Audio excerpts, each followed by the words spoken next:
Hello, brothers and sisters. This is Francis Anarose, just coming with a word today.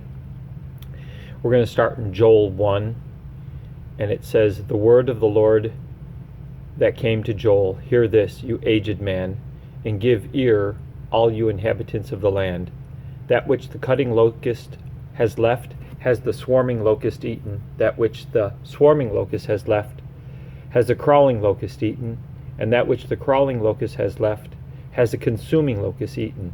Awake, you drunkards, and weep, and howl, all you drinkers of wine, because of the new wine, for it is cut off from your mouth. For a nation has come up upon my land, strong and without number, whose teeth are the teeth of a lion, and he has the fangs of a lioness. He has laid waste my vine, and splintered my fig tree. He has stripped it bare, and cast it away. Its branches are made white. Let all the inhabitants of the land tremble, for the day of the Lord is at hand." And that surely indicates it is the end of time. "For it is at hand, a day of darkness and gloominess, a day of thick clouds and smoke. Like the morning clouds spread over the mountains, a people come, great and strong, the like of whom has never been, nor will there ever be any such after them. Even for many successive generations, a fire devours before them, and behind them a flame burns. The land is like the Garden of Eden before them, and behind them a desolate wilderness. Surely nothing shall escape them." Hold on. Oh.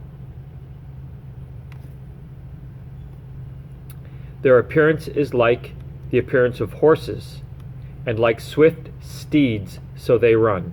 With a noise like chariots over the mountaintops they leap, like the noise of a flaming fire that devours the stubble, like a strong people set in battle array. Before them the people writhe in pain. All faces are drained of color. They run like mighty men. They climb the wall like men of war. Everyone marches in formation, and they do not break ranks. They do not push one another. Everyone marches in his own column. Though they fall on the sword, they are not cut down. They run to and fro in the city. They run on the wall. They climb into the houses, and they enter at the windows like a thief. The earth quakes before them. The heavens tremble. The sun and the moon grow dark, and the stars diminish their brightness. The Lord gives voice before his army, for his camp is very great. For strong is the one who executes his word. For the day of the Lord is great and very terrible. Who can endure it?" All right. So he starts out by calling them locusts, but when you read the description, it doesn't sound like a locust. And what God showed me was the relationship between this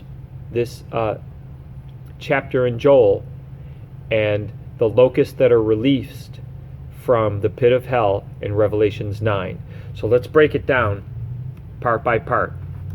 It starts out, it says, first of all, the cutting locust, the swarming locust, and the crawling locust. There's three different types of locusts that he uses here. Now, the cutting locust is a Strong's 1501, a gazam. It means to devour. Also used to describe a great army. The swarming locust, Strong's 3218, yelek, means to lick up as a young locust or cankerworm, but is also used as a multitude of men. Crawling locust, Strong's 2625, chazil, means absolute destruction, also called the ravenger, to bring to an utter end and to finish off. Second, he says, "Awake, you drunkards, and weep and howl, all you drinkers of wine, because of the new wine, for it is cut off from your mouth." Awake is Strong's 6974. Kutz means arise, but listen to this. It is the same in Ezekiel chapter 7 verse 6, which says, "The end cometh." It awakens you. Because the end is coming, you shall wake up. When they realize what's going on, that the end is here, they're going to wake up. That's what it's implying. That they're drunk, like they're not paying attention. All the people that are out there right now going through life. It's like they're asleep. So this awake means they're going to wake up. For a nation has come up upon my land, strong and without number, whose teeth are the teeth of a lion. Nation is Strong's number 1471, Goy. It means people. It means a heathen nation, but not just people, but herds of people. Now he says, whose teeth are the teeth of lion, teeth of a lion. I think what Joel's doing here is in this section, he's beginning to describe what he's seeing. Now you got to remember, the people in the Old Testament time, all they could do is use metaphors with things that they knew. All right? The only thing that he is able to think of at this time, at this juncture, is he's got teeth like a lion. Well, a lion's got these huge fangs. They're really big and they're for tearing flesh. All right, so it says, let all of the inhabitants of the land tremble, for the day of the Lord is coming. Now this confirms it's an end time prophecy, because that term, the day of the Lord, is the term that's used for the day of the Lord. This is after the rapture, you know, when Jesus returns and slams his foot down on the Mount of Olives. All right, that's the day of the Lord.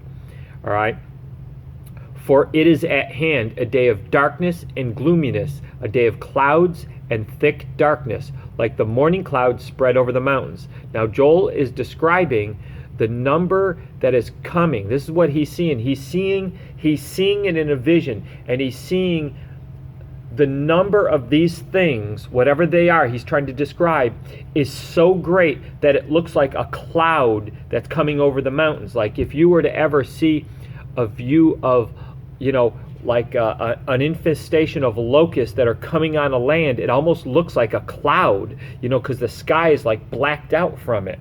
So it looks like a cloud, and that's the comparison that he's making. Because again, that's all he knows to compare it to. He's probably seen this before when he saw a huge horde of locusts coming across the land, and it looked similar to this. So he's using that to describe it. And I also wondered about that. I wondered when it talks about the darkness, if this could have anything to do with the 3 days of darkness. I don't know. Just wondering here. All right.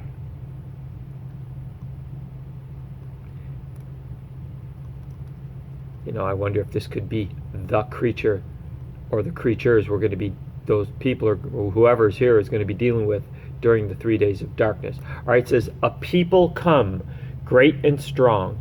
A people, Strong's word number 6099, Atzum, mighty men, mighty ones. Now this is also a similar term used for the Nephilim, but remember that giants were considered people great and strong because they were mortal. See, giants were mortal. Remember, David was killing the giants. All right, the fallen angels were not mortal, but their offspring were. The like of whom has never been. All right, so it can't be the Nephilim because they have been. All right, the like of whom has never been. Nothing that's ever been on earth has ever been this thing. So it's not going to be a dinosaur. It's not going to be a humanoid. It's not going to be a Nephilim, the like of whom has never been. You know, I almost read over this, and the Lord showed it to me. Man, go back and read it again. And I saw it. Man, it caught me off guard. This is something that's never been on the earth before. You know, until this verse, I was actually convinced that Joel was talking about the return of the Nephilim. I was convinced that this was talking about the return of the Nephilim. But if the Nephilim have been here, and it certainly couldn't be that, it's going to be some sort of monster that's never been on earth before. Joel probably saw them coming from a distance, and they appeared like a swarm of locusts because they were from a great distance away. It just looked like a cloud. They were probably this big because they were miles and miles and miles away, And wait till you hear the rest of what this talks about. It's pretty powerful. Like John in Revelation, all Joel had is what he knew. So when he describes something like this, he uses the closest thing that he knows how, a locust, a swarm of locusts. But he clearly says it's unlike anything that has ever been on earth before. Two things are certain. First, they're not insects. And second, they're not human or humanoid or some sort of, well, it's got a face like a man. It says like a man, so it's humanoid, kind of. Surely nothing shall escape them. This is another one of those verses. Originally, I just read right over it, man, and my eyes are passing over it. I'm looking for something else, and I felt the Holy Spirit say, go back and read that. And this is what I saw. There will be so many of these things that nobody on earth, no person on the face of the earth will be able to escape them. Surely nothing shall escape them. No animal, no human, nobody. Nothing shall escape them. Now, if you just consider the amount of people that are on earth, all right now there's 7 billion. I don't know how many are going in the rapture. Half a billion, probably, I don't know, maybe less, probably maybe 100 million. I listened to a wonderful sister. She was talking about it today, that she was praying for her mom. Her mom's elderly, and she said the Holy Spirit told her, I'm taking the elderly. I'm not going to leave them behind. I thought that was kind of cool. That's just something that somebody said, but it's nice to think that, to hope that, I'm sure it's going to be elderly believers. Maybe it'll be all of them. Maybe he'll just take them all and sort them out when he gets there, the sheep and the goat. I don't know. Those things are up to the Father. But just imagine how many of these things it would take for that to be even remotely possible. It says nothing. It doesn't say no human shall escape them. It says nothing shall escape them. So they'll probably wipe out everything, all animals, everything that's living. They're coming after. But their appearance is like the appearance of horses, and like swift steeds, so they run. So this is what the Lord showed me in this. All right. Joel's making metaphors of things that he knows. So what is a horse known for? Their strength.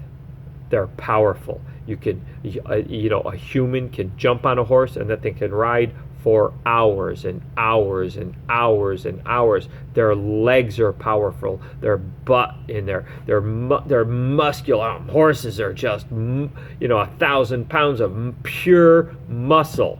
These things, whatever they are, they're going to be powerful, very powerful. I don't think they're going to look like horses. I think he's using that to describe their power.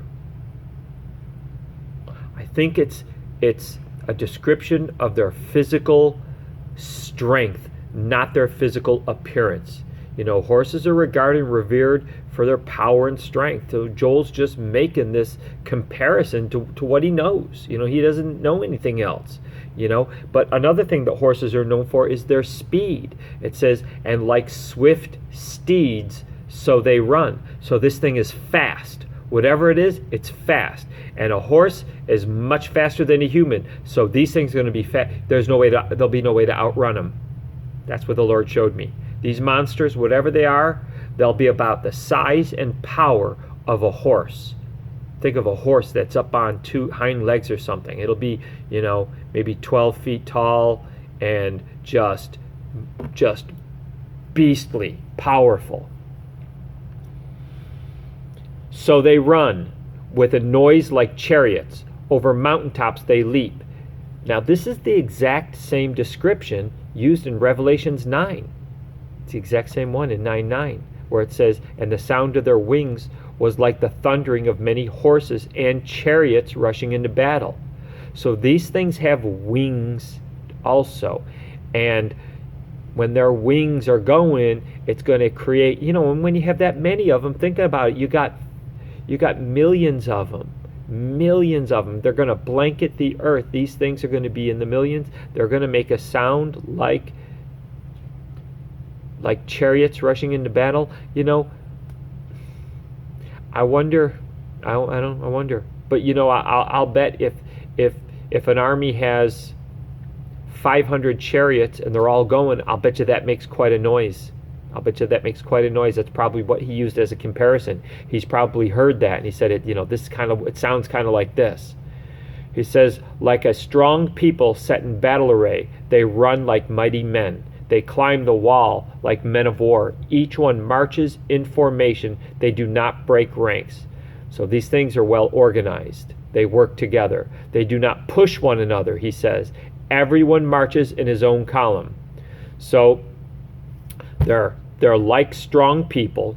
They run like men. They climb like men. They don't push, but they march in perfect formation. Clearly, these are not insects. All right? They're organized and they're intelligent. They're not just dumb, mindless animals. These things have intellect. In order to stay in rank, in order to be that disciplined, they got to have intellect. Though this part got me. This part, when the Lord showed me this, check this out, y'all. Though they fall on the sword, they are not cut down. They don't die. These things are not like the Nephilim. They're not human. They're not natural. They're supernatural. They're spiritual. They're released from hell. People won't be able to shoot them. People won't, their weapons won't work against them. How about that? They fall on the sword, yet they are not cut down. They don't die. These things cannot be killed with natural weapons. You can stab them, you can shoot them, they won't die. This one made me wonder. They're not mortal. Remember, David could kill Goliath. That was one thing that he knew, that they could be killed. So only God is going to have power over these things. And I'm hoping and I'm believing that believers will too, that they'll have authority over them in the name of Jesus. I would think so. And maybe that's where Jesus in Revelations was talking to the 6 churches. He says, don't fear. Don't fear. Well, the opposite of fear is what? Faith. You got to have faith to stand up to these things. You got to have faith in the name of Jesus. I'm pretty sure that when Jesus is telling them, whatever you do, if you're not going to come home to your first love, whatever you do, don't fear. And that's the only advice he gives them, which is, that indicates to me that a stand in faith, it will overpower these things. Or maybe it'll just prevent them from having authority or power over you, and they just have to go around you. At the very least, they'll be instructed to only harm those without the seal of God in their heads, like it says in Revelations. All right, so let's compare that with the locusts in Revelation. It says, then the 5th angel sounded his trumpet, and I saw a star that had fallen from heaven to earth, and it was given the key to the pit of the abyss. Now remember, I told you in that one, the one we did about wormwood, that it said a star named Wormwood. Well, here it's telling you, the 5th angel sounded his trumpet, and I saw a star that had fallen from heaven to earth, and it was given the key to the abyss. The star opened the abyss. Now, is that a meteor? No, it's an angel. The star opened the pit of the abyss, and smoke rose out of it like the smoke of a great furnace. And the sun and the air were darkened by the smoke from the pit. This has got to be the 3 days of darkness, y'all. This has got to be it. And then out of the smoke, locusts descended. I think these two events, I think this is the 3 days of darkness, and these are the creatures that are going to be released during the 3 days of darkness. And is my opinion, because I can only give you my opinion on what I feel the Holy Spirit telling me and what I'm getting from what I'm reading. And that believers that go in and shut themselves in will have a seal over their, over their house, whatever, like the Israelites did, when they put the blood over their doorpost, and the death angel passed over it. I think that's what's happening here. All right, it says, and the locusts descended on the earth, and they were given power like that of the scorpions of the earth. They were told not to harm the grass of the earth or any plant or tree, but only those that did not have the seal of God on their foreheads. The locusts were not given power to kill them, the people that didn't have the seal. All right? So they're told here they can't touch the people with the seal, but the other people they could touch, but they don't have the power to kill them. So God is limiting them.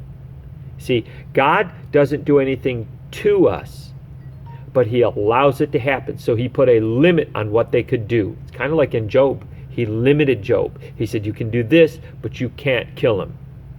All right. So the locusts were not given power to kill them, but only to torment them for 5 months.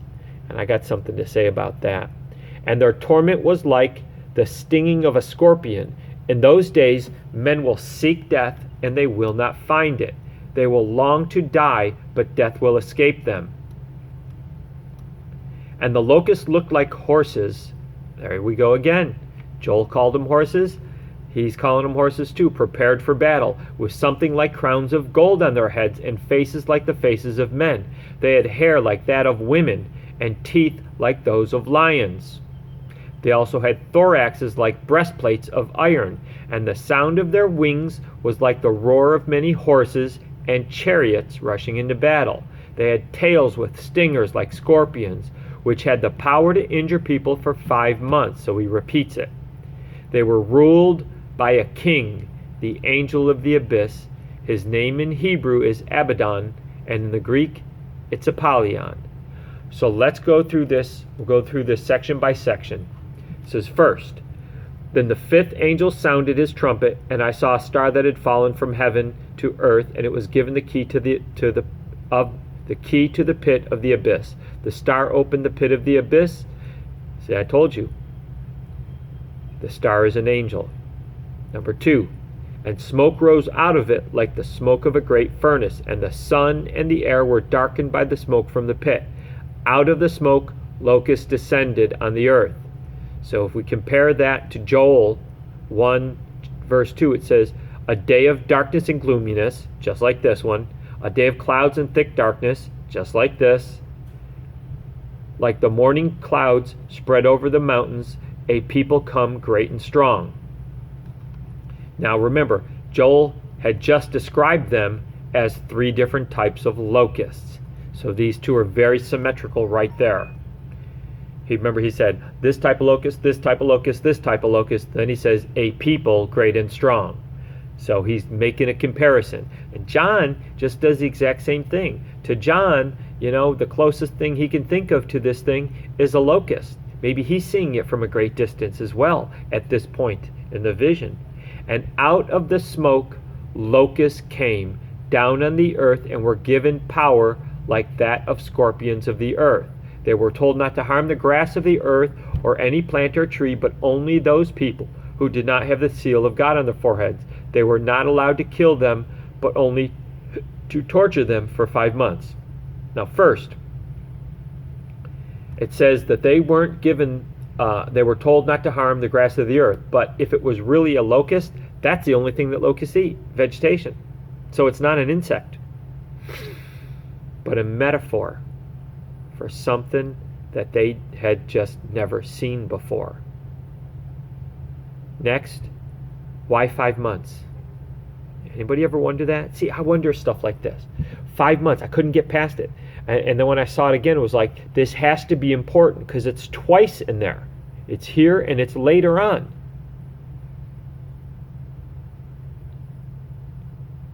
I think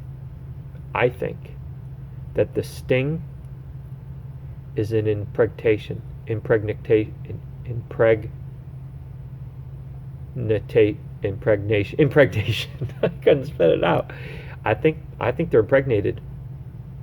I think the sting is they're being impregnated by these things. I think it's a gestation period. It's just my opinion. I could be wrong.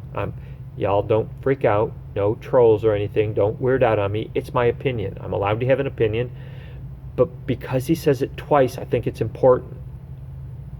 I think they're going to become pregnant with something that's inside.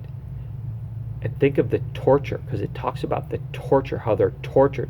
That thing, this parasite that's living inside of you, that you know is this hideous thing that you saw, that's living inside of them. Oh my gosh. Are these people impregnated by these creatures? And their torment was like the stinging of a scorpion. Now, they say that scorpions in America, their sting is no more dangerous than a bee sting. But the scorpions in the Middle East, they're extremely venomous and deadly even to elderly and children, and painful. So if you're older or too young or you have a weakened immune system, a lot of people die from scorpion stings. It happens all the time. Well, we know that they can't die, but he's making a comparison to this is how painful it is. It's apparently a very, for a full-sized man or woman who's healthy, it doesn't kill you, but it's extremely painful. During those days, people will seek death, but will not find it. They will long to die, but death will elude them. Remember, they're carrying around this thing that's living inside of them. And if it's supernatural, maybe this thing is supernatural and they can't die. These people can't die because that thing can't die. I don't know. Maybe it's just some sort of spirit that's keeping them alive. I don't know. But did you ever wonder why there's so many zombie movies in the last 10 years? Because you know the Illuminati doesn't do anything unless they pre-program us first. Everything is pre-programmed. Come on, it's been zombie mania for the last 15 years. Since what, 2000? 2002, 2003? Shaun of the Dead, there's so many, The Walking Dead. Now they got these zombie movies out there that are like sitcoms, or they're almost, oh my gosh, it's ridiculous. It's ridiculous. Vampires and zombies, things that won't die. During these days, people will seek death, but will not find it. They will long to die, but death will elude them.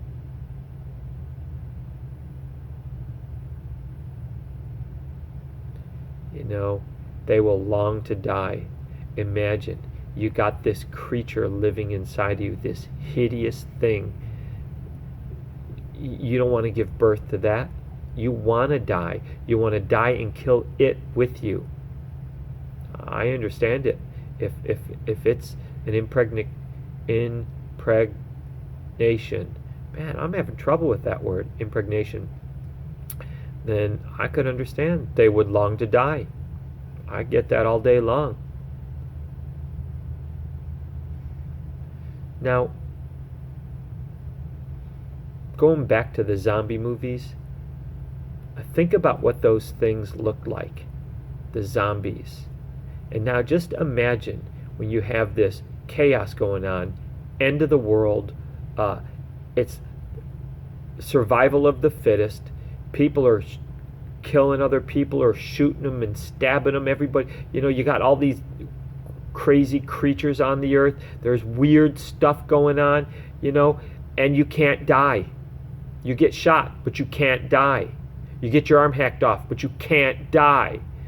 Think about this stuff. Think about what these people are going to look like 5 months after they've been beaten and cut and shot and stabbed and this and that, and they lose an eye and half their jaw's been taken off, or they've been hit in the head with a baseball bat, but they can't die. They're going to look just like zombies. They're going to look just like those zombie movies. It's going to be crazy. Y'all ever remember that movie, Death Becomes Her, with Goldie Hawn and was it Bette Midler? You know, I remember I watched that movie, and there was something about it. I remember when it came out. I think it came out in the late 90s or early 2000s. It was funny, but it was dark and disturbing at the same time. And when I saw this, I remembered that. I got somebody coming in. All right, y'all. Well, a gentleman just walked in off the street to get information about karate classes. I led him to the Lord, and God healed him. He had arthritis in all of his joints, and he said he had no more pain, no more stiffness. His wrists, his shoulder, his lower back, and his hip had one leg shorter than the other. That grew out, and that was really cool. So he just left. So I'm going to get back to this. I'm not quite sure exactly where I was, but I think I do. All right. I think we just got through talking about zombies. So the next part says, the locusts looked like horses prepared for battle. And that the exact same analogy that Joel used. When Joel said, their appearance is like the appearance of horses, and like swift steeds, so they run. You know, and remember, he can only use the things that he knows as a reference, right? He probably never saw anything like this before.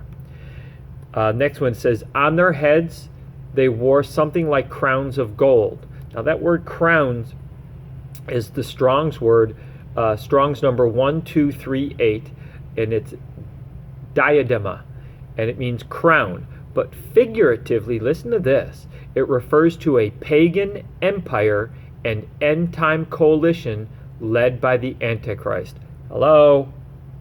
Hello? Right? All right, next one says, and their faces resembled human faces. And what did Joel say? Joel described them as people. A people come great and strong. Next he says, and their hair was like women's hair, and their teeth like lion's teeth. Joel said, whose teeth are the teeth of a lion, and as the fangs of a lioness. Another comparison. I like this one. It says, they also had thoraxes like breastplates of iron. So they have this upper body, breastplates of iron like a soldier might wear, but he's specific in it's part of their anatomy. Like an insect has a thorax, they have some sort of upper body like an insect would, because that's the analogy that he uses. Again, he's just using things that he knows. But they must have an upper body, probably like a human, with a chest plate that's like armor. It's got some sort of armor plating, you know, I don't know. But they call it a thorax, which like a large, imagine this thing, imagine like a 12-foot cockroach-like thing, right? Hello? Only more hideous. And the sound of their wings was like the thundering of many horses and chariots rushing into battle. This is the way Joel described it. With a noise like chariots over mountaintops, they leap like the noise of a flaming fire that devours the stubble. Have you ever heard the sound of a forest fire? Now, I've never been in a forest fire, but I've seen like footage of it and heard the video. Man, it's a loud, like sound, really powerful and scary, right? And so he's just using this he describes it like a forest fire. They had tails with stingers like scorpions, and in their tails they had power to torment people for 5 months. They had a king over them, the angel of the bottomless pit, whose name in Hebrew is Abaddon, but in Greek he has the name Apollyon. So we know this is not an insect, because Proverbs 30:27 says, locusts have no king. Well, here, these horse-sized monsters have a king, and his name is Satan. So it's my conclusion that Joel 1 and Revelation 9 are describing the exact same event, and that the bugs of Revelation are going to be some hideous creature, some seemingly invincible, demonic, diabolic monster. I was thinking of all the monster movies I ever saw. The scariest movie I ever saw was Alien. And I just had this weird feeling the whole time I was reading this. This alien looking creature. I don't know, I don't know. But I know something. Whatever it is, it's going to be hideous. It's going to be hideous. The likes of which the earth has never seen. Whatever this thing is, it's never been seen before. All right, y'all, that's all I got to say on today's message. That's Revelation 9 and Joel 1, describing the exact same event that's coming on the earth. Bye.